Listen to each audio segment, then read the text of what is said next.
14절에서 18절까지 말씀입니다. 우리 마스크를 했으니까 우리 좀 같이 한번 읽어볼까요? 5개 절입니다. 14절부터 같이 읽겠습니다. 시작. 그런즉 우리가 무슨 말을 하리요? 하나님께 불의가 있느냐? 그럴 수 없느니라. 모세에게 이르시되 내가 긍휼히 여길 자를 긍휼히 여기고 불쌍히 여길 자를 불쌍히 여기리라 하셨으니 그런즉 원하는 자로 말미암음도 아니요 다른 박질하는 자로 말미암음도 아니요 오직 긍휼히 여기시는 하나님으로 말미암음이니라. 성경이 바로에게 이르시되 내가 이 일을 위하여 너를 세웠으니 곧 너로 말미암아 내 능력을 보이고 내 이름이 온 땅에 전파되게 하려 함이라 하셨으니 그런즉 하나님께서 하고자 하시는 자를 긍휼히 여기시고 하고자 하시는 자를 완악하게 하시느니라.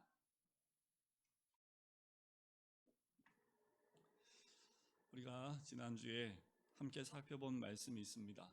그 말씀 가운데 가장 핵심되는 게 있다면 메시아를 준비하기 위해서 선택된 사람과 민족이 있었지요.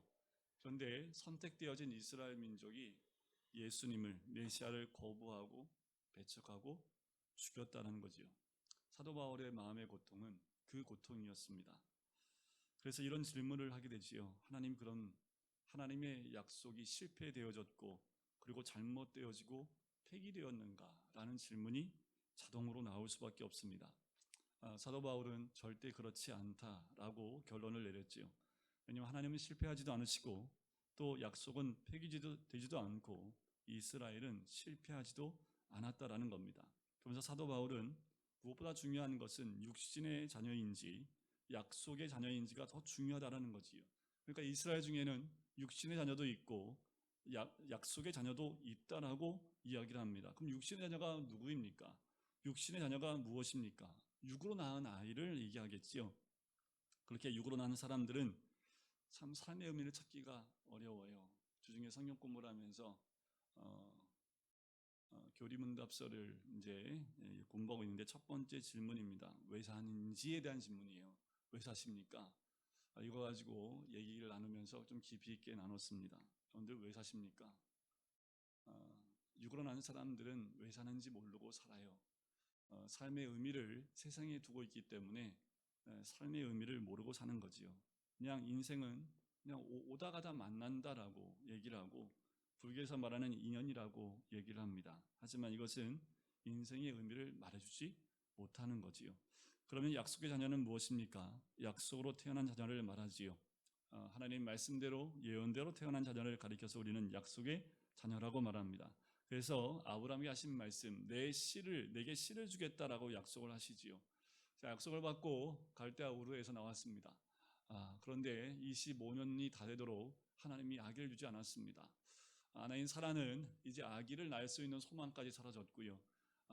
그 약속을 받은 아브라함도 그 소망이 다 꺼져버린 그 시기. 그러면 하나님이 아브라함에게 약속하신 것이 폐기된 겁니까? 하나님이 거짓말하게 된 것일까요? 우리는 그렇지 않다는 것을 알아요. 여자가 아기 낳을 수 없고 방법이 하나도 없는 그때 하나님은 능치 못할 일이 없으시기 때문에 아브라함을 통해서 사라에게 임신을 하게 했고 아이를 갖게 하십니다. 그 아이가 누구예요? 바로 이삭이라는 아이지요. 그래서 이삭은 약속의 아기, 약속이 있는 아이라고 얘기하고 예언이 된 아기라고 얘기를 합니다. 그럼 우리가 알고 있는 이스마엘은 어떤 아기예요? 육을 통해서 낳은 아이, 하나님의 약속이 이루어지지 않은 그 아이를 이스마엘이라고 하지요. 다시 말씀을 드리면 인간의 방법으로만 태어난 아이를 이스마엘이라고 얘기합니다. 자, 또 한 사람을 얘기했습니다. 그 누구냐면 이삭의 아내 리브가를 통해서 두 아이를 생기게 되지요. 쌍둥이를 맺게 됩니다.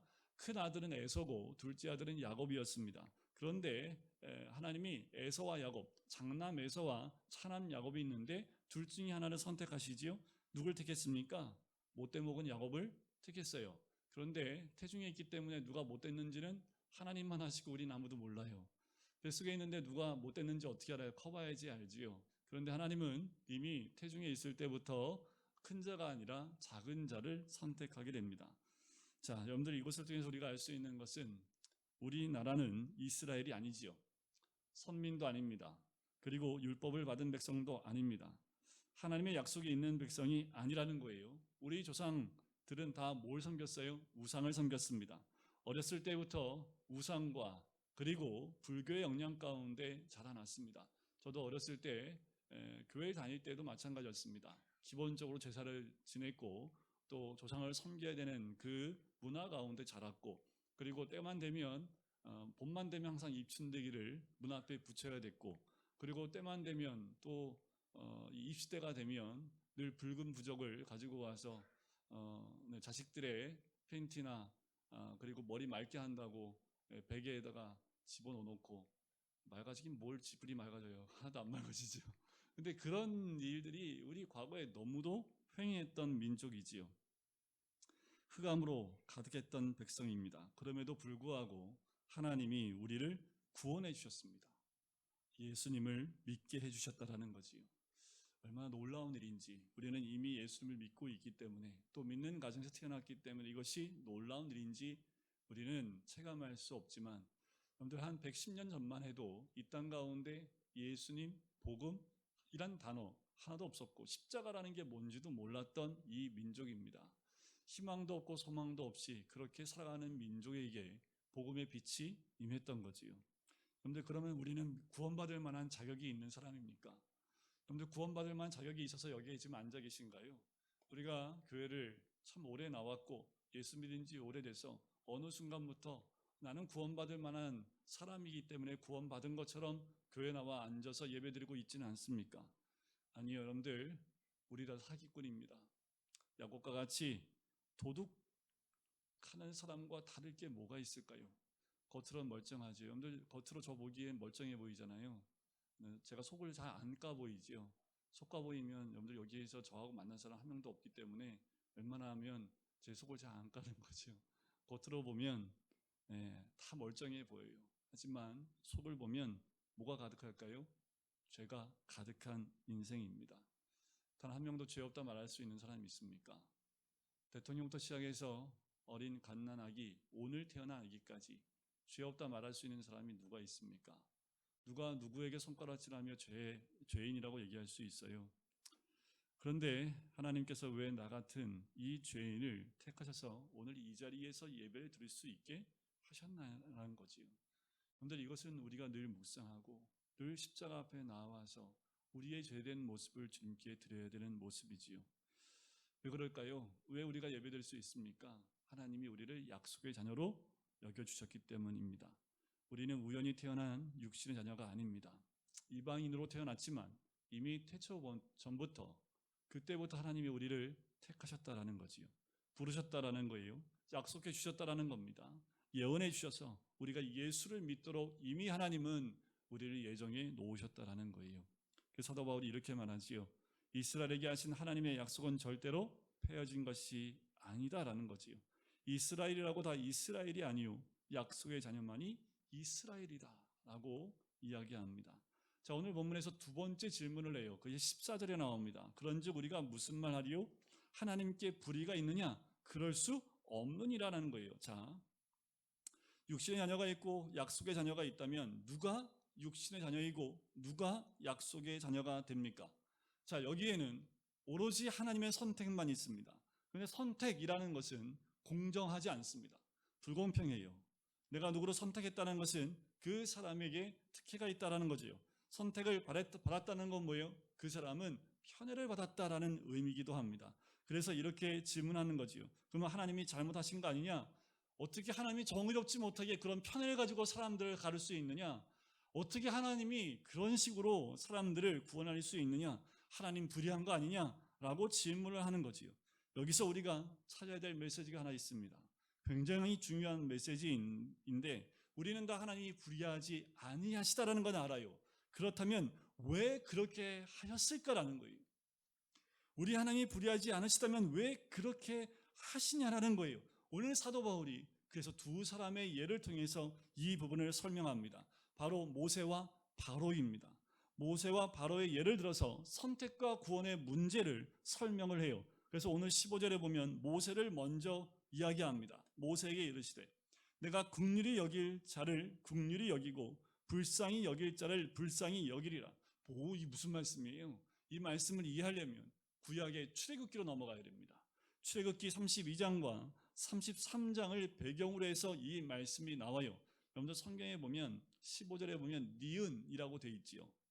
숫자로 안 돼 있고 숫자는 설명이 나온 거고 기역 니은 디귿 너무 작아서 어르신들 잘 안 보이는데 기역 니은 디귿 나오는 거는 구약의 어디의 말씀을 인용한 거다. 그래서 구약 말씀 어디 몇 장 몇 절 이게 나옵니다.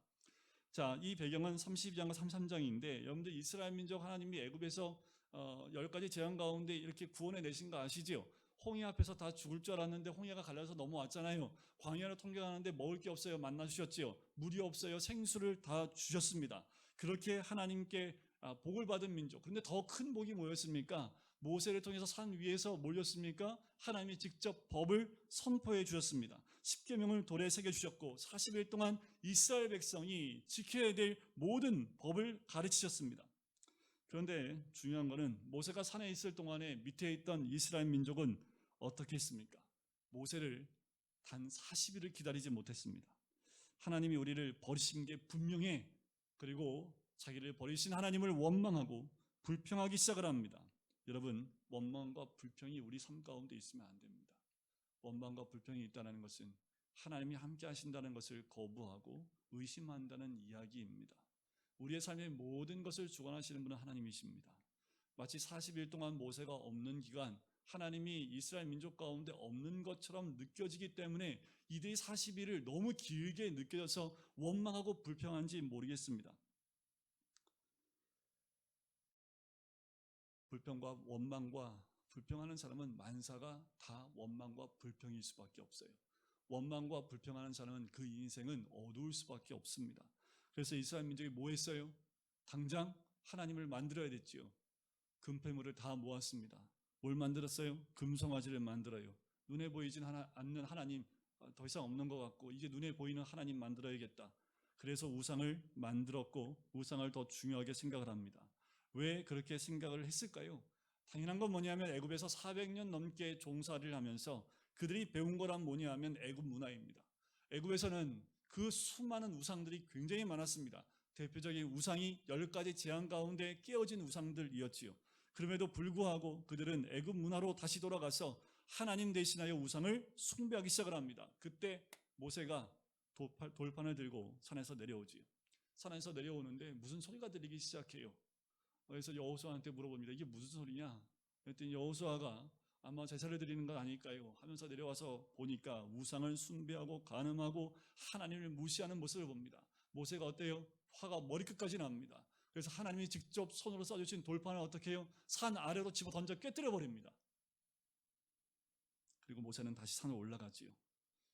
하나님으로부터 율법을 받고 있는데 이스라엘 백성은 산 밑에서 하나님을 원망하고 불평하고 금송아지를 만든 거지요.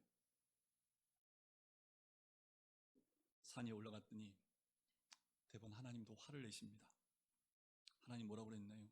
이스라엘 민족 싹 쓸어버리겠다. 다 죽여버리고 너로 인하여 새롭게 민족을 일으키겠다 라고 이야기합니다. 그런데 모세가 화가 났지만 하나님께 매달리지요. 이렇게 기도를 하고 매달렸습니다. 하나님, 이방 민족이 봤을 때 하나님께서 이스라엘 민족을 광야에서 다 죽여버리려고 데려나왔다고 얘기하지 않겠습니까? 가면서 모세는 자신의 이름이 생명책에서 지워져도 좋으니까 제발 용서를 한 번만 용서해달라고 기도를 합니다. 결국 하나님도 화를 푸시게 되지요. 그러면서 하신 말씀이 오늘 15절 말씀이에요. 출애굽기 33장 19절 말씀이기도 하지요. 이스라엘 백성은 금송아지를 만들고 우상을 섬겼지요. 율법에 의하면 이 죄는 사형에 해당합니다. 우리는 하나님을 두 가지의 속성을 가진 분으로 우리는 알고 있습니다. 크게 두 가지, 굉장히 많지만 크게 두 가지를 얘기합니다. 공의의 하나님과 사랑의 하나님이지요. 하나님께서 공의로 이스라엘 민족을 대하셨다면 이 백성들은 다 죽어야 마땅합니다. 하지만 하나님께서 사랑으로 이스라엘 백성을 대하셨기 때문에 그들은 살아난 거지요. 여러분, 우리는 너무나 쉽게 정의를 얘기합니다. 우리는 너무나 쉽게 정의 없다라고 얘기를 해요. 여러분들 조심해야 합니다. 정의는 우리가 말할 수 있는 게 아닙니다.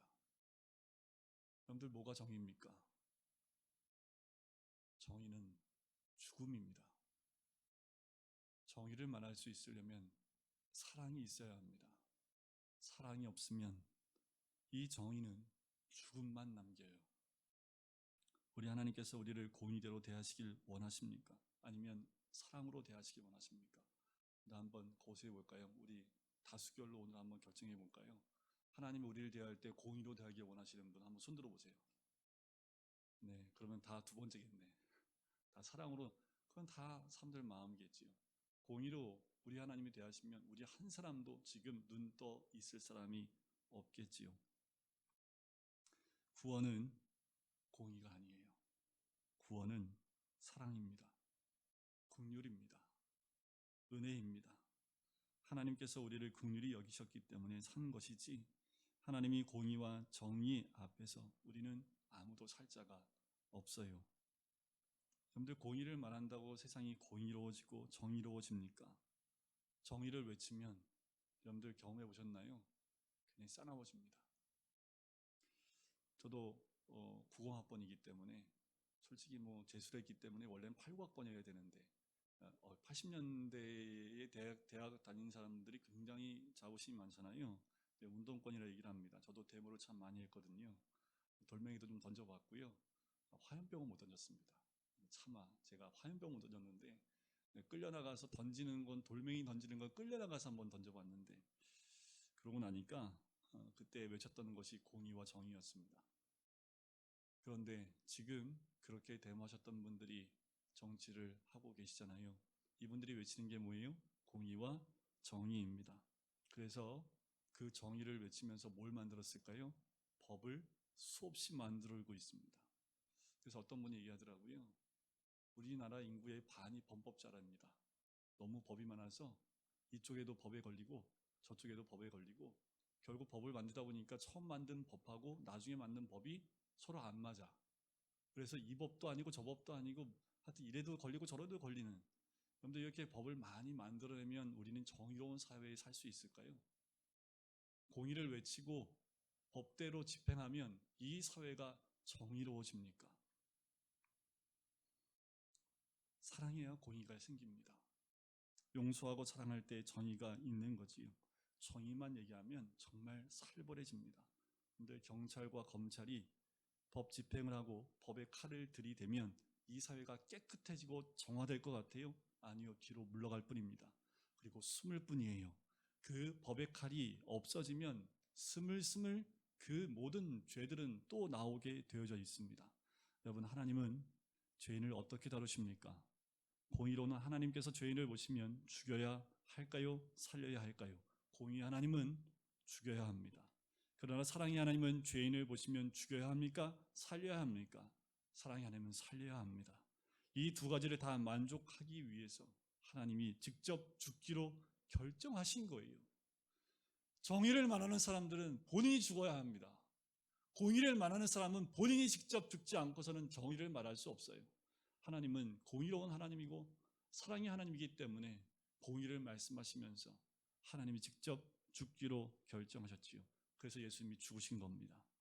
우리가 죽어야 하는데 예수님께서 대신 십자가에 못 박혀 죽으심으로 말미암아 하나님의 공의를 만족시키신 거예요. 예수님께서 십자가에 달려 돌아가심으로 말미암아 하나님은 우리를 살리셨습니다. 그래서 하나님의 사랑을 만족시키신 거지요. 십자가는 구원입니다.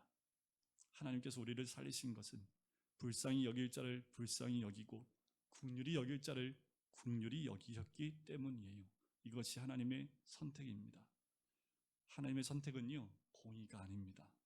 구원받을 수 없는 나지만 야곱보다 더한 사람이고, 또 하나님은 그런 나를 용서하시고 사랑하시고 택하셨다라는 거지요. 인간은 누구를 막론하고 다 죄인입니다. 로마서 3장 23절에 모든 사람이 죄를 범하였음에 하나님의 영광에 이르지 못했다. 에베소서에는 우린 본질상 진노의 자식이라는 거죠. 그 말은 뭐예요? 사형 선고 받은 사람들이라는 거예요. 문제는 시간 문제지 다 사형 선고 가운데 있다라는 겁니다. 인간의 본질은 다 죄인이고 사형수라는 거예요. 그런데 여러분들, 이런 경우 있죠. 대통령한테는 무슨 권한이 있습니까? 사면권이 있습니다. 죽을 자리에 졌지만 대통령이 콕 집어서 사면하겠습니다 하면 그 사람 사면받을 수 있습니다. 그러면 옆에 있는 사형 집행 받을 만한 사람은 옆에서 뭐라고 그럴까요? 이거는 불공평해. 왜 저 사람만 용서해주고 나는 용서해주지 않는 거야? 라고 불공평하다 얘기하겠지요. 그래서 불의하다라고 하나님이 불의하다 말할 수 있겠습니까? 이미 우리는 다 죽은 사람들인데 구원을 받았다면 이것은 은혜요 복이지요. 16절을 보세요. 그런즉 원하는 자로 말미암음도 아니요 다른 박질하는 자로 말미암음도 아니요 오직 긍휼히 여기시는 하나님으로 말미암음이니라. 구원이란 무엇입니까? 공의의 하나님으로부터 구원을 받을 자가 없지요. 구원은 내가 원해서 받는 거 아닙니다. 나 사형수지만 사형받기 싫다고 해서 거부한다고 해결되는 문제도 아닙니다. 마찬가지로 구원은 내가 원해서 받는 것이 아니라는 거예요. 구원은 내가 노력해서 얻을 수 있는 것도 아닙니다. 나의 노력으로 사형을 면할 수 없습니다. 그럼 어떻게 구원을 받을 수 있습니까? 긍휼히 여기시는 하나님으로 말미암아 그렇게 할 수 있어요. 하나님이 당신은 무죄입니다 라는 말 한마디에 우리는 죄에서 용서를 받을 수 있는 거지요. 구원은 하나님의 은혜입니다. 내가 원한다고 되는 것이 아닙니다. 내가 노력해서 되는 것도 아니에요. 구원은 오직 하나님의 은혜인 줄 믿습니다. 여러분들 헤엄쳐갖고 태평양 건너갈 수 있는 분, 그분들한테 제가 특별 구원권을 드릴게요. 여러분들 헤엄쳐가지고 태평양 건널 수 있어요, 없어요? 없지요. 단 한 사람도 없습니다. 그런데 다른 어떤 사람보다 좋은 일을 하고 다른 사람보다 좀 낫다고 해서 구원을 받을 수 있겠습니까? 인간의 노력으로 좀 선행으로 구원을 받을 수 없어요. 하나님께서 인간의 선행을 보시면 얻는 것과 마찬가지겠지요. 여러분들 인간이 참 교만해요. 우리가 죄인이었을 때 눈물을 흘리며 하나님께 감사했는데 그렇게 살다 보니까 우리가 조금 나아진 것 같아요. 조금 괜찮아진 것 같아요. 조금 공부도 잘하고 잘생기고 남보다 좀 더 잘하면 얼마든지 우리는 또 떠들어대고 잘났다고 얘기를 합니다. 그게 인간이에요. 여러분들 우리는 예수 믿고 늘 가슴을 치며 죄인인 것을 주님께 고백해야 합니다. 교만하지 말아야겠지요. 구원은 잘나서 받는 거 아닙니다. 100m 달리기를 10초대에 끊으면 받을 수 있는 게 구원이 아닙니다. 구원은 하나님의 긍휼로 받는 거지요. 사도 바울은 모세에 이어서 바로의 이야기를 합니다. 17절이지요. 성경이 바로에게 이르시되 내가 이 일을 위하여 너를 세웠으니 곧 너로 말미암아 내 능력을 보이고 내 이름이 온 땅에 전파되게 하려 함이로다 하셨으니. 여기에 은혜 받은 사람과 대조되는 굉장히 비극적인 한 사람이 있습니다. 바로 바로입니다. 여러분, 우리는 여기에 바로에 우리의 이름이 올라가면 안 돼요. 바로도 하나님의 일을 위해서 세움받은 사람이에요. 근데 아이러니하지 않습니까? 긍정적인 역할을 하지 못하고요, 부정적인 역할을 합니다. 생명을 살리는 역할을 하지 못하고요, 멸망의 역할을 한 불행한 사람이에요. 여러분, 우리는 하나님께 긍정적이고 생명을 살리는 역할을 하셔야지 이 바로처럼 생명을 죽이고 멸망하는 역할을 하시면 안 돼요. 하지만 이 바로도 하나님이 세우셨다라는 겁니다. 예수님을 따라다녔지만 불행했던 한 사람이 있습니다. 그 사람이 바로 가롯 유다입니다. 예수님을 따라다녔지만 오히려 안 따라다녔으면 구원이 있지 않았을까라는 생각이 들어요. 3년 동안 예수님이 행하시는 기적을 보고 함께 먹고 자고 했지만 예수님을 팔아넘기는 사람이 되었습니다. 여러분, 예수님을 3년 동안 옆에서 지켜본 사람도 예수님을 팔아넘깁니다. 하물며 지금 믿고 있는 우리들은 더 할 수 있다라는 거지요. 바로가 그런 사람이었습니다. 바로는 하나님과 상관이 없는 사람이 아닙니다. 바로가 마음을 완악하게 하지 않았다면 10가지 재앙은 내리지 않았겠지요. 바로가 완악했기 때문에 하나님의 능력이 나타났고 그 능력이 나타났기 때문에 하나님의 이름이 높아진 겁니다. 이 모든 건 다 바로 때문이지요. 하나님이 바로의 마음을 완악하게 한 것이 아닙니다. 하나님은 완악한 그 마음을 그냥 내버려 두신 거예요. 여러분들 마음이 완악해지지 않길 원합니다. 아유, 목사님 제가 무슨 얼마나 완악하다고 감격하다고. 다 지금 겉으로 보기엔 다 그렇지 않게 보여요.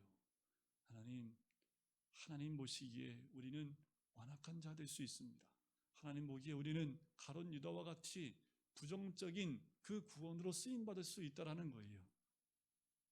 하나님께서 우리를 돌봐주지 아니하시면 우리는 똑같이 어디로 갈지 몰라요. 왜냐하면 우리는 죄인이기 때문이지요.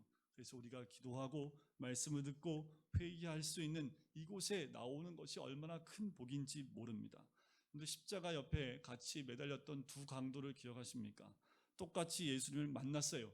상황이 똑같습니다.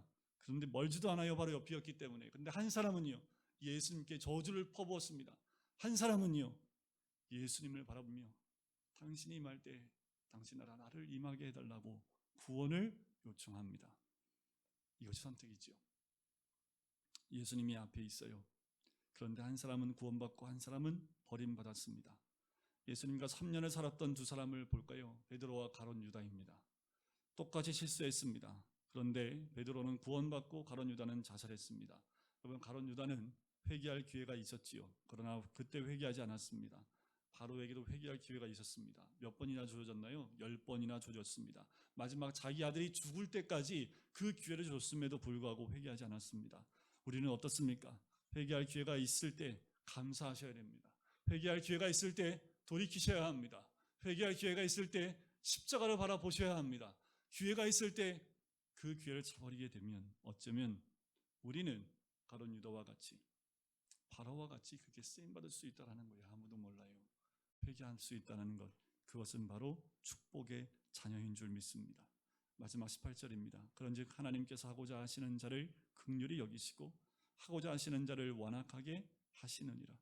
바로와 모세에 대한 결론이 이 18절에 있는 거지요. 하나님께서 하고자 하시는 자를 긍휼히 여기시고라는 말은 누구를 향한 말씀입니까? 바로 구약의 이스라엘과 모세를 얘기하지요. 그러면 하고자 하시는 자를 완악하게 하시느니라는 누구를 말합니까? 바로겠지요. 또 한 그룹이 있습니다. 신약의 이스라엘입니다. 신약의 이스라엘도 바로와 같이 쓰임받았습니다.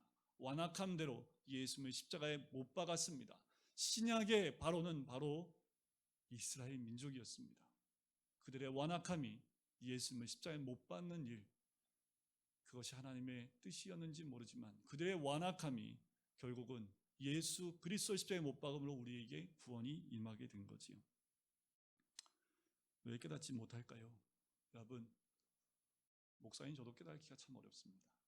말은 하지만, 설교는 하지만 이것이 내 가슴 가운데 사무치고 맺혀야 되는데 그렇지 못한 내 모습이 있습니다. 누구를 향해서 왜 회개하지 않습니까? 라고 얘기할 수 있습니까? 회개하지 않는 것은 바로 나 자신이지요. 회개하지 않으면 우리는 바로 바로입니다. 그리고 신약의 예수님의 십자가에 못 박았던 대제사장과 서기관과 바리새인과 다를 바 없는 사람들입니다. 하나님이 불의하십니까? 그렇지 않아요. 인간이 불의합니다. 불합리한 인간의 눈에 하나님이 불합리하게 보일 뿐이지요. 하나님은 불합리하지도 않으시고 불의하지도 않으세요. 하나님께 긍휼이 많은 것이 잘못입니까? 하나님께서 죽은 사람을 살리신 것이 잘못이에요? 부정적인 사고방식을 갖지 않으셔야 합니다. 다른 사람을 꼬집고 비판하는 데 일생을 보내지 않기를 바랍니다. 잘못된 것만 바라보면 안 돼요. 비판만 쏟아내면 우리 인생은 어두워집니다. 사랑하고 용서하고 격려하고 축복만 하기에도 부족한 시간이 구원받은 백성의 시간입니다. 왜냐하면 예수님께, 하나님께 그 사랑의 복을 받았기 때문이지요. 하나님께서 우리의 잘못을 매일 기록하신다면 어떠실 것 같아요? 하루에도 살 수 있을까요, 우리가? 이것이 은혜입니다. 긍휼이지요. 구원받은 사람은 긍휼히 여김을 받을 뿐이에요. 여러분들, 오늘 하루 집에 가셔서 다시 한번 이 긍휼을 깊이 묵상해 보셨으면 좋겠습니다. 나를 용서하시고 구원해 주시기 위해서 선택하신 하나님의 그 크신 은혜. 이스라엘까지 가려면 비행기 타고 열 몇 시간을 내리가도 도착하기 어려운 그 이스라엘 땅이 살지도 않는 우리에게 또 그 많은 사람들 가운데 콕 집어 나를 선택하셔서 구원하신 그 긍휼의 은혜를 우리가 한번 다시 깊이 묵상하면서 우리의 입술에 사랑을 담았으면 좋겠습니다. 우리 입술에 정의와 공의가 아니라 주님의 사랑을 담고 그 사랑으로 끌어안을 때에 주님의 사랑이, 그 구원이 우리를 통해서 그 복이 나누어지는 귀한 은혜가 있을 줄 믿습니다. 사랑의 주님, 우리를 선택하여 주시고 구원해 주심을 감사합니다. 주님의 긍휼이 우리에게 임했고 주의 은혜가 있기에 이 죄인이 주님 앞에 서 있고 주님께 예배드릴 수 있음을 고백합니다. 하나님, 한없는 죄인임에도 불구하고 또 우리 입술이 비판과 원망과 불평이 쏟아져 나오는 입술은 되지 않았는지 다시 한번 돌아보고, 아버지 하나님, 우리 입술이 주님의 사랑을 담을 수 있게 인도해 주시고 우리의 가슴이 주님의 은혜로 충만해지는 우리의 심령이 되어져 하나님의 은혜를 이 땅 가운데 나눌 수 있는 주의 백성 될 수 있도록 축복하여 주시옵소서. 감사드리며 예수 그리스도 이름으로 기도드립니다. 아멘. 이제는 예수 그리스도의 은혜와 하나님 아버지의 사랑하심과 성령의 교통하심이 주님의 긍휼을 받고 선택받은 크신 은혜에 감사하게 원하는 우리 모든 성도님들 머리 위에, 가정 위에, 사업터 위에, 환우들 머리 위에 이제부터 영원까지 함께 하시기를 간절히 축원하옵나이다. 아멘.